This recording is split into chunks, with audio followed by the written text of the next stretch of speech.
Yeah, welcome to another episode of the Racer X Exhaust podcast, brought to you by Yoshimura. Just today announcing new 2020 Honda CRF 250R slip-ons, that's plural because of the dual exhaust on the Honda, by just adding these new mufflers to the back of the bike. 10% max peak horsepower gain. And the good news is that biggest gain, that 10%, is actually in the mid-range. So it's not just screaming power that you'll not even be able to use. This is power right where you want it. Check it out at yoshimura-rd.com. New exhaust for that Honda just announced for the 2020 model. Also, thanks to our friends at Air Medcare Network. What if you're hospitalized with an injury far from home?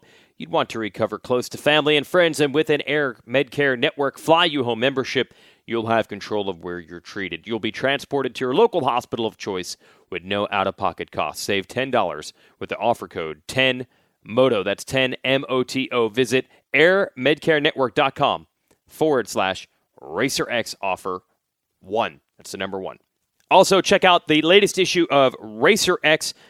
I don't even know. I think it's November. It's really hard to keep track. The dates have nothing to do with the time we're in. In September, we came out with the November issue. They do that so if this sits on the newsstand like it's supposed to for 4 or 5 weeks, it still seems fresh on the newsstand. Exclusive stories in there, including the one I wrote on the new graduates to the Geico Honda team. That's Jet Lawrence, Joe Shimoda, and Carson Mumford. They raced the last couple of nationals. Who's staying? Who's going? What's the actual reason to have 3 riders at once? It might surprise you. It's actually the AMA rules changed, and that allowed them to do it. So speaking of AMA rules, let's talk about them right here in this edition of the Racer X Exhaust podcast. Last week, I talked to Ryan Ragland, who invented the Stasic bike. That is for kids learning. It's not a race machine. As he said, he doesn't even like seeing it on a motocross track. This is for 2, 3, 4, 5-year-olds to get the sensation of riding a motorcycle. It has an electric motor, a throttle, a chain drive, but it is essentially a Strider-sized balance bike. Now, we're going to get serious with electric bikes. Not with the Alta. That failed. But it's coming, and it's coming for kids. And it actually got marked down. The date is September 19th, 2019. That's when both KTM and Cobra announced their electric 50s. KTM showed theirs last year in November. Production model will be debuted. The press event will be next Saturday morning at Red Bull Straight Rhythm. We'll see them in action. We'll see them riding. Check it out. And then they should be in dealerships by November. That's the KTM SX E5. Cobra, we talked about the bike last week. I'll play that interview today. They showed pictures of the bike for the first time this morning, September 26th, at the AIM Expo show in Columbus, Ohio. The bike looks awesome. Now, I just want everyone right now, if you have any issue with electric vehicles because you want to politicize this argument, and I know you do because everyone wants to politicize everything, shut it. Please. This is not an environmental thing. That's not why people are making electric dirt bikes. They're not concerned with global warming. They're not concerned with fuel economy. That's not why KTM and Cobra are making electric dirt bikes. The reasons why electric dirt bikes are good, especially for kids, well, I'll let Sean Hilbert, president of Cobra Moto, explain it here. Also, Sean gets into the politics of creating classes within the AMA rule structure for these bikes. They don't just want to flood the market with electric bikes to make money. They want to make sure this works properly. Unlike that 4-stroke displacement thing, I don't think that worked very well. So all the manufacturers and the AMA are keenly aware this did not go right with the 2-stroke to 4-stroke thing. So the process that Sean and Cobra have undergone is interesting. They've actually teamed up with KTM together, normally competitors in the marketplace, but they've decided they've got to work together to get these rules right because the motorcycle industry cannot afford to mess this up again. So my first question to Sean was, that's kind of surprising to hear you and KTM essentially telling each other, yep, I'm coming out with an electric bike. You are too? Cool. Tell me what you know. I'll tell you what I know, and let's work on this together for the better of the sport. So we'll start with that. Here's Sean. It's not just a story here about electric bikes, just the way that you went about it is new. At least in your experience, you haven't worked that way before. I think that's a big story. Yeah, it's a very, very different way of doing it. And I mean, if I was on the board of the AMA. I actually took John Eric Burleson's spot, and my big push for those years was let's do this differently so that we don't have bad decisions made around, 4-stroke displacement parity or the F-150, not the F-150, the Honda 150. The Honda 150 just showing up, and saying, hey, by the way, we're doing it our own way, and crashing miserably. I mean, here was a company that was basically had the AMA at its beck and call for decades, and all of a sudden, bam, you can't race the thing. No. So, I was witness to all that stuff and just wanted to do something, I think, hopefully a little more productive. So anyway, we're there. The experiment is still, we still haven't got the end results, but so far so good. Okay, on the bike front itself, and I already know the pros of this, but I'd rather have you say it. Explain to me why, especially for a company like Cobra that makes kids' bikes, why is electric so appealing? So I think it's pretty obvious, but go ahead. on the same front here. 2 or 3 big reasons, right? That are not necessarily in alignment with full size bikes, or don't have the same benefits as full size bikes. Yeah.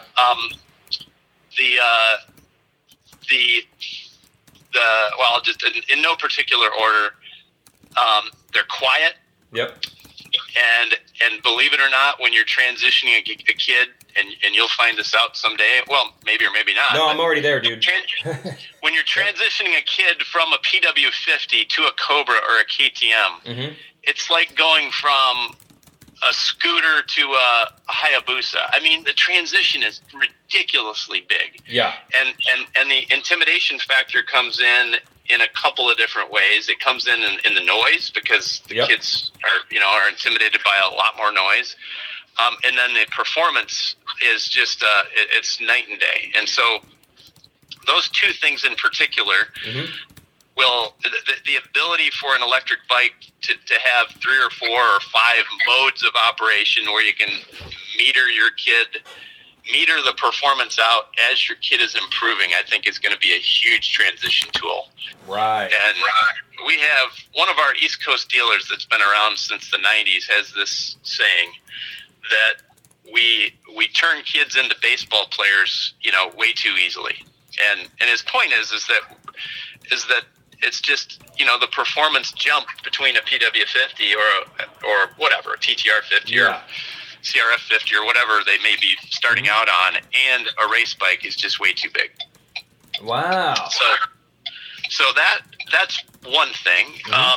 And then the other thing is also on the noise front is I'm hoping, and at this point in time it's all conjecture and hope and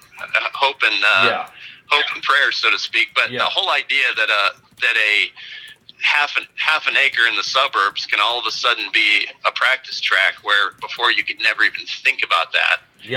Is something that on the mini bike side is a real possibility. A full size bike probably not, but being able to go in your backyard and have a little track, I think is huge. Absolutely. Yep. Because I was going to ask, because KTM, they're going to launch theirs in a couple weeks. I actually have one of the Tarot gas ones for my daughter. That's been out, I think, since I think it's a 17 model I have.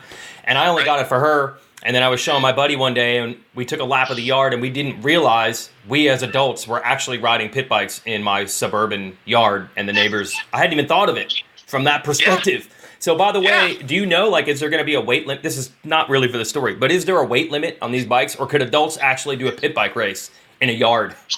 I think so. Adults could actually do a pit bike race, which is really, really cool, because on the current crop of bikes, the adults can ride them, but you're just going to blow the clutch out, right? It's not a pretty thing. Yes. So the current crop of race bikes, you can't do that on the electric bikes. Absolutely, adults can ride them. That's not really the topic at the moment, but that might be a little extra market that dirt bikes have not had ever. Very cool.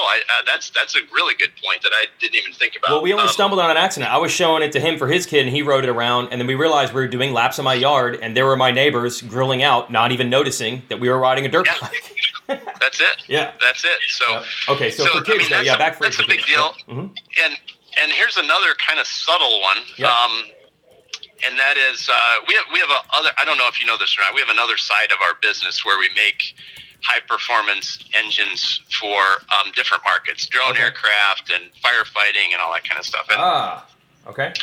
Our firefighting business, we're designing a new engine for this company in Canada that owns that marketplace for remote firefighting pumps. So they'll airdrop these pumps onto mountainsides, and then they'll drag the pump to a water source like a river or a pond or a lake or whatever, and that's their high pressure water for fighting the fire. Wow. And what they're finding is that their millennial firefighters have no idea what like a choke even is. They can't start the engines. They don't know.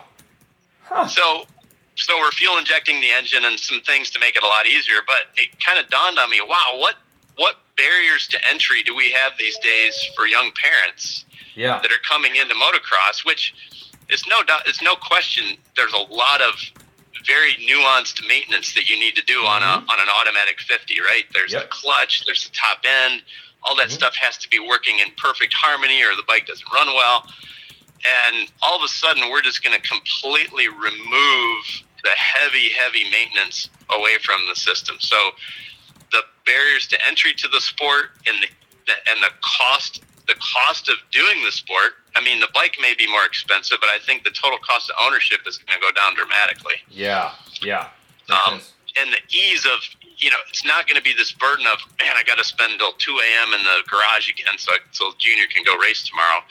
I think it's just going to make the sport a lot more inviting and a lot easier for young parents to go racing. So for Cobra, did you make the decision of this didn't happen overnight? I'm sure it's been years that you were working on this. Was it all based on these advantages, or is it based on, look, we're a racing company, someone else is going to make one. If they're going to race it, we're going to race it. Did you do this from we have to be competitive in the market, or was it strictly on these awesome things you just mentioned for yourselves only? Or are you afraid racing's going this way anyway and you got to be there? There's two or three things that were driving us. Yeah. One is the emergence of Tesla in the marketplace. Yeah. And the realization that, a couple of years ago, they outsold Cadillac, Mercedes, BMW, Lincoln, every luxury car manufacturer, they outsold with that car. Yeah. And it was kind of a mind-blowing thing to me to realize that, it wasn't just a tree hugger thing that was going on. These electric propulsion systems are gonna replace gasoline, not because we're saving the planet, but because they're better. Right. And at that point, that was a tipping point for us in the marketplace to say, you know what, we're going this route because this is going to be better for the sport and better for our company. Yeah. Not just a play on people's emotional thing around saving the planet, because not a whole lot of people in our marketplace are big into that anyway. No. Yep. The other thing that is becoming more of a reality all the time. Mm-hmm. Is that we've got a lot of customers in California that can't even ride our bikes a good chunk of the year because of fire issues and whatnot, and even in the Northeast or Northwest. I'm sorry, there's a good 6 months out of the year that you can't ride off road an internal combustion engine bike, and so. And it's not an emissions thing yet, but that's coming. It's really an access to lands and access to public lands to go do the sport that we love. And so there's that piece, and then there's the reality that CARB, the Air Resource Board in California, is more than likely going to eliminate the two-stroke engine from existence, and they already have done that in the lawn and garden market, and they're going to do it in the motorcycle market sooner than later. And so we just need to be ready for that. And so it's a better product, and we're going to get legislated out of existence if we don't make a move quickly. And by the way, that would even include closed course competition machines. That's the part I can never understand. It will eventually include closed course competitions. Okay. And the Air Resource Board says it won't. But man, a stroke of a pen. Why would we ever take that risk, right? I mean, a stroke of a pen by any administration that might be in there, is all it would take, and it would happen. Could happen quickly. But the tipping point for electric is happening really fast. The Frankfurt Auto Show, which happened last week, I don't think that they checked. This has to be fact checked, but okay. I read somewhere where there wasn't a single new car introduction that wasn't fully electric. Hey, good news, everybody. Most dirt bikes are still gas. And if you have one of those, and it's a 4-stroke, and you want a cool exhaust system for it, go to Yoshimura-RD.com. Now, back to our interview. Yeah, maybe you're right. Yep. It's happening fast. It's happening fast. And but for our market, it's funny. And this is honestly, I learned a lot from when Alta started. First of all, they told me they couldn't care less about the green thing. That's not why they were doing it. And I think that was because they were smart enough to know, again, for our market, that's not really a marketing hook. They were like, we just think electric performs better. That's why we're doing it. A. And B, look, we all know with either street bikes or cars, the whole limit of electricity is range. Range doesn't really matter in motocross, so we're a step ahead. That's right. So cars, they're still in that adoption process, but who cares? I mean, how long you need to ride a Cobra? You don't need it to work for. You're not doing 45-minute motos. So what difference? You're not. But the one thing that we've been very cognizant of is how the kids ride the bikes. How does an 8-year-old or a 9-year-old ride a bike? And the ones that love the sport, they'll spend the whole day on a bike. Okay. So one of the things that we've built into our system is a quick change battery. I mean, literally, we want to be able to change a battery pack out in less time than what it would take to fill the gas tank. Gotcha. So that's how you deal with the range issue. Yep. That's how we get around the range issue. And granted, folks are going to have to buy extra batteries, but But they're not going to be spending $125 on a 5-gallon can of race gas every week either. So I mean, it's just a different. It's going to be a different way that the sport's not going to, the sport's still going to be the sport, but people are going to play the game a little differently. My last thing for you, and I've seen, I saw those rules from Crowther. This is pretty far down the road once the racing really happens. That's not really the thing yet. How do you think they're going to be able to enforce this being fair? Like, I know it says like kilowatts and stuff. Like, is that easily enforceable, or is there going to be? Because I think that's one of the things that fans are going to be worried about. How do you know people aren't cheating? How do you know? So well, so what we did, and this we thought through this very carefully. It was either there was two different directions that we talked about with KTM. One was some sort of monitoring system that the sanctioning bodies would pass out that would have to plug into the bike. Yeah. Mm-hmm. And that monitoring system would essentially monitor the amount of energy that was able to go to the drivetrain. Yeah. So that at the end of the race, you plug the thing in and you say, well, you did something to that thing, to the battery or whatever. You did. We don't know what you did, but you did something to it to exceed the limits. You're deemed illegal. Right. That would be a little, there'd be costs associated with that. Who bears that cost? Is it the factories that have to supply the stuff? Is there an independent body? Is it the sanctioning groups? Is it the promoters? How do we pay for that? And that was a big stumbling block. So scrutiny of the, when you go from the realm of hardware to basically software that's invisible, it gets really difficult, right? Yep. So where we ended up, and I think this is a really interesting way to think about it, is we said, you know what? We're not going to care about the power electronics. We're not going to care about how many kilowatts the motor is. We're not going to care about any of that stuff.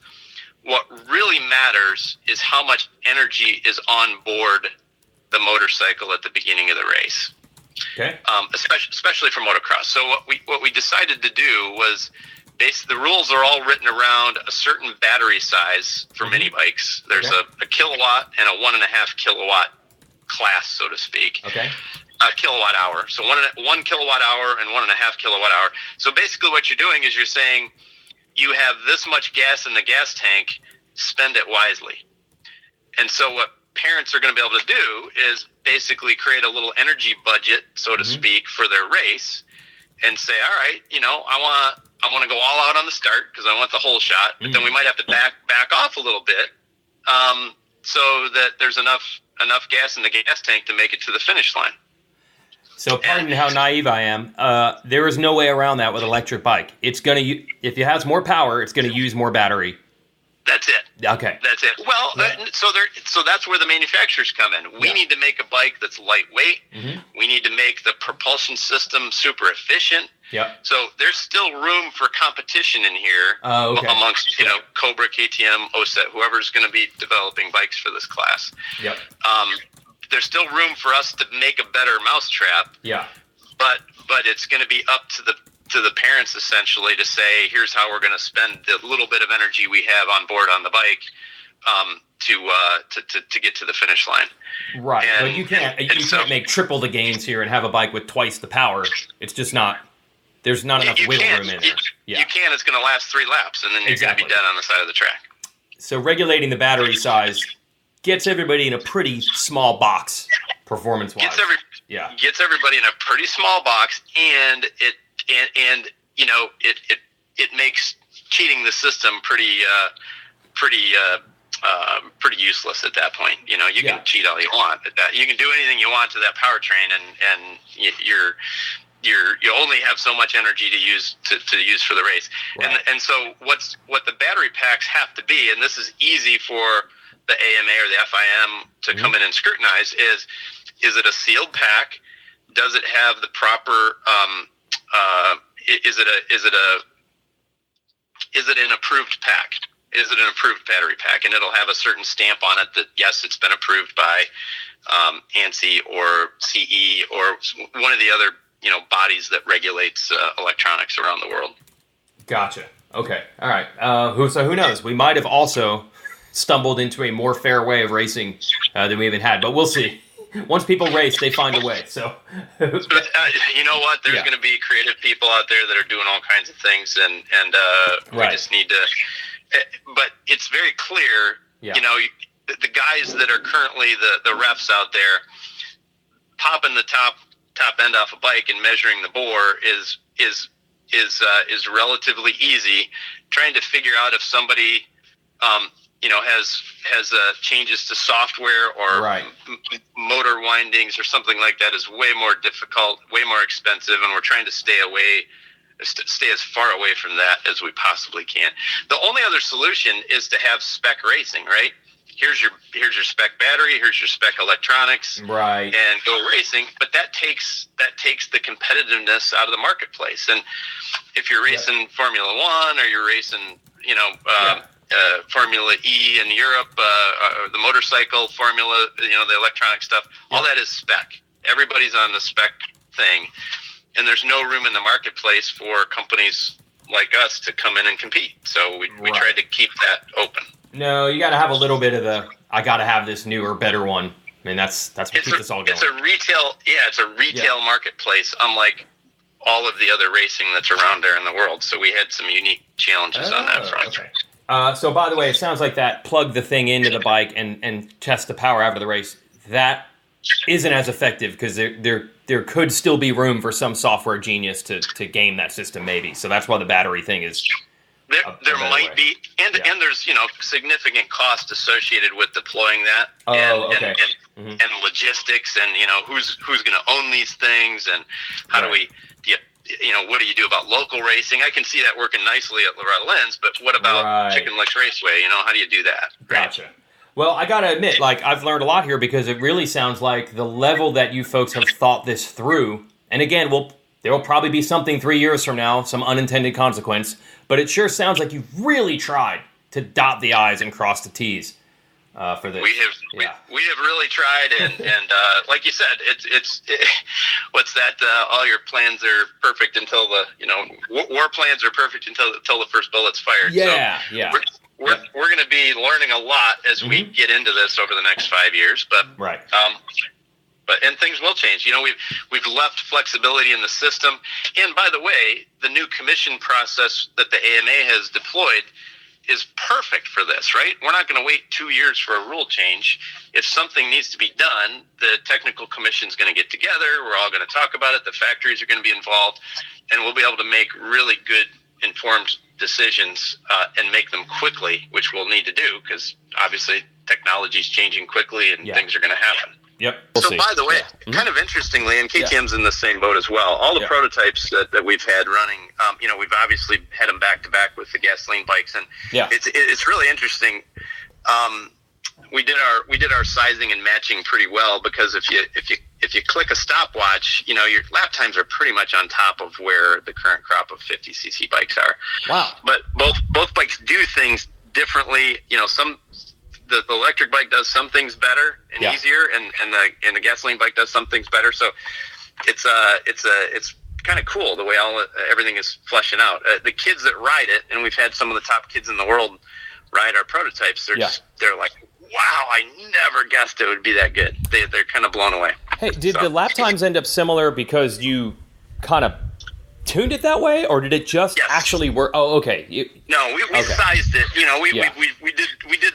We did our engineering homework right, is what it amounted to on that. Because, but that's really difficult to do. Yeah. To kind of guess where things are going to fall out, and here's the other piece too, and this is where we need to be careful.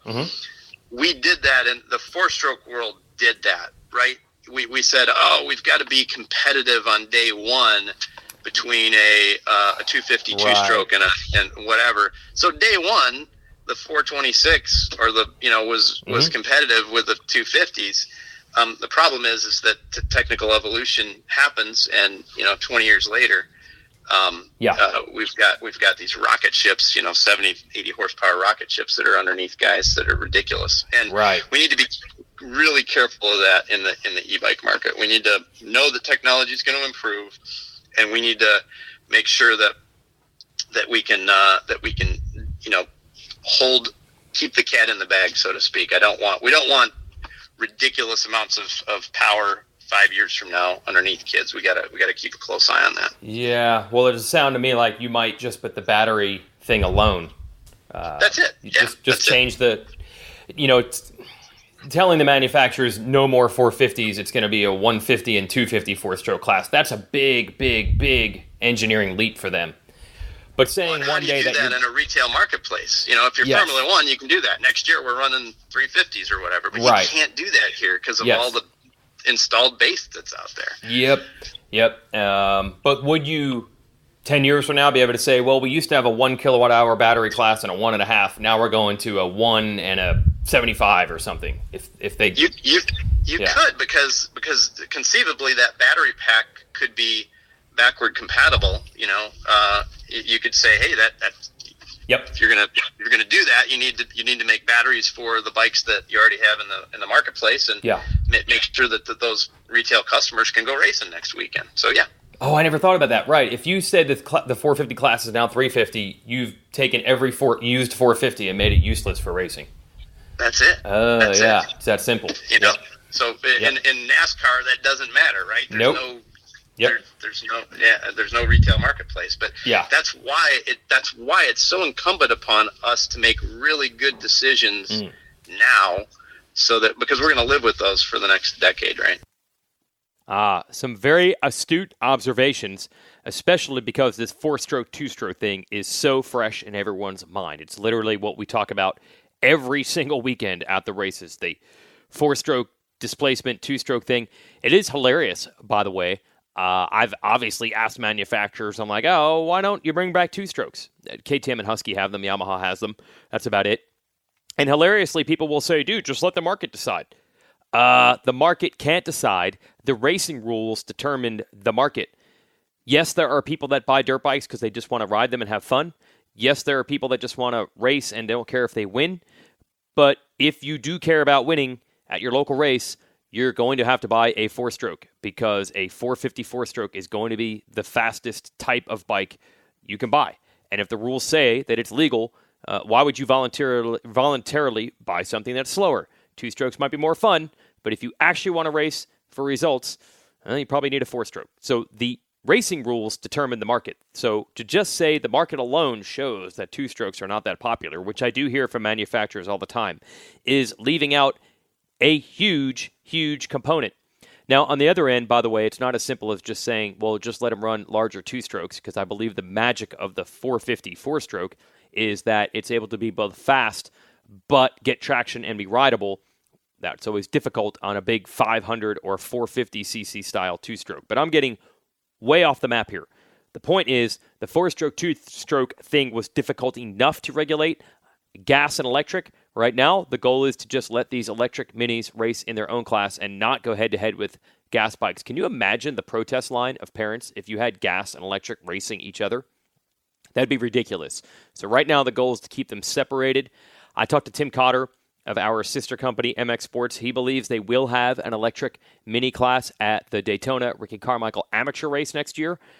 I would not be surprised if we see it at a bunch of other big amateur events. As far as Loretta's, that's going to be a tough sell, because the classes at Loretta's are really just based on what are the most popular classes. You can only fit so many people at the event, so the best way to fit the most people is to have full gates. Full gates at the area qualifier, the regional qualifier, full gates at the national.